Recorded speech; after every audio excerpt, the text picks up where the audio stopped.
Hey everyone, I'm Alex. Thanks for clicking and welcome to this beginner lesson on how to talk about yourself. So, like I mentioned, this is a great lesson for beginner students who want to build their confidence in English. And you can do this by learning some of the most common sentences you make when discussing yourself to other people. So, this includes things like giving a greeting, mentioning your name, your age, your nationality, your origin, your profession, your location or where you live, your likes, and your dislikes. So in this video, I will talk about myself. And in the second part of the video, I am going to introduce one of my special friends and talk about them. So to begin, for a greeting, you can just say hi, hello, or hey, depending on how formal or informal you want to be. So after, introducing yourself to someone and saying hi, hello, they will probably ask what your name is, or you can volunteer your name, give your name. So I would say, hey, I'm Alex, just like I do at the beginning of all of my videos. Or I can say, my name is Alex. And this is another way to obviously mention your name, what you are called. Next, I would mention my age. So I can talk about how old I am. And in English, we say, I am, and then you list your age. Personally, I am 34 years old. If this is true, not true, I don't know. Up to you to decide. In some languages, you say, I have plus your age. In English, use the verb to be. I am 34 years old. He is 26 years old. She is 37 years old. Okay? Make sure you use the verb to be for your age. Next, I am Polish Canadian. This is my nationality. So you can say, I am Brazilian, I am American, I am Colombian, I am Croatian, whatever your nationality is. I was born in Poland. This is my origin, so the place where my mom gave birth to me. So you can say, I was born in maybe your country or a different country. So I have a friend who is Portuguese, lives in Canada, but he was born in France. It's weird, but it can happen. Next, my profession, I am a teacher. It's very important when you talk about your profession in English to use an article before the profession. So here you see, I am a teacher, not I am teacher. I am a teacher. I am an engineer. He is a professor of psychology. Okay? Always, always, always mention an article with your profession. Next, my location. Where do I live? I live in Montreal, Quebec. Okay? And you can say, hey, I live in Bogota, or I live in Rio de Janeiro, or I live in Caracas, Venezuela. It's possible too. Next, I like reading, photography, and yoga. These are my likes. So what do you like? You can say, I like books. I like movies. I like, painting maybe. And finally, I don't like high places.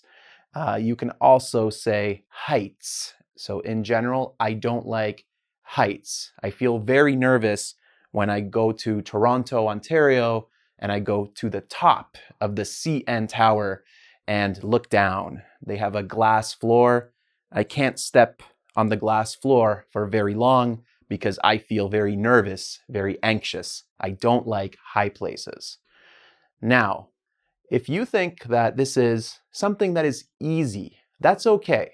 Even if you're an intermediate or advanced student, using sentences like these can still help you to build your confidence and to improve your pronunciation. Specifically, when you say these things, you were supposed to be focusing on making them fluent and quick. So now I'm going to ask you some questions, and I want you to answer, okay, with your own personal information. For example, I will ask, "What's your name?"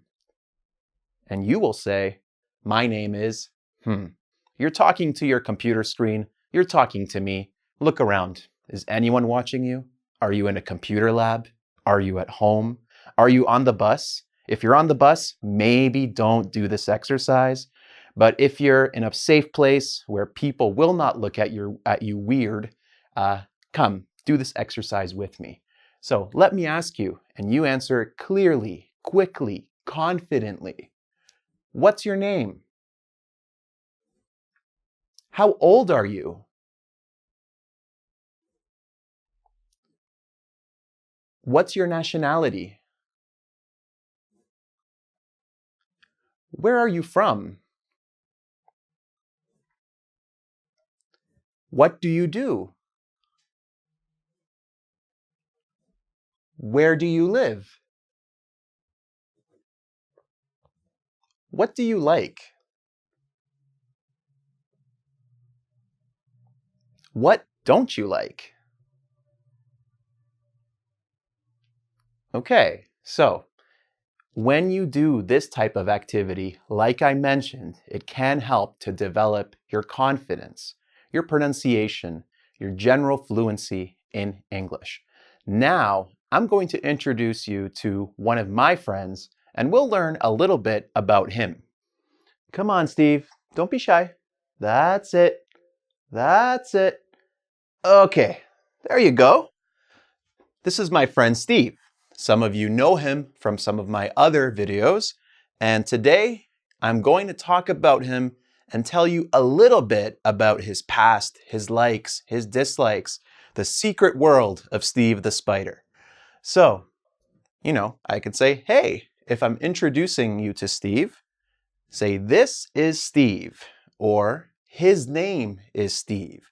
So when you're introducing someone, typically in an informal setting, even in a formal setting, you would say, "This is my brother, this is my wife, this is my friend," and then you give their name. So this is Steve. He is 28 years old. He's still young. He is Canadian. He was born in Vancouver, British Columbia. He is a web designer. This is his profession. He lives in Toronto, Ontario. He moved from Vancouver to Toronto, I think for work, probably. And he likes movies and basketball. His favorite movie is probably Spider-Man, I think. We saw that one together. Remember that? That was pretty good. The last one, not so good. Yeah, I didn't like that either. So he doesn't like water or flies, okay? Now, the reason I brought Steve with me for this video, not only because he's super cute, but you can do this and you can practice these kind of introductions with other people in your life. If you don't want to talk about someone in your life, in your family or a friend, you can pick a famous person. Go to Wikipedia, do some research, find out about someone, and do it in front of a mirror, or do it just by yourself and say, "This is, he is, she likes, depending on who you choose." So again, what I recommend with this video is that you go back, answer the questions that I asked you, and then really focus on getting your answers to be clear, concise, smooth, and easy to understand. Even if you are not a beginner student, if you are an intermediate or advanced student, it's important to have these phrases memorized and to have them just be quick and natural. So, if you'd like to test your understanding of this material, as always, you can check out the quiz on engvid.com. And if you enjoyed this video, like it, comment on it, subscribe to the channel, and check me out on Facebook and Twitter. Till next time, thanks for clicking.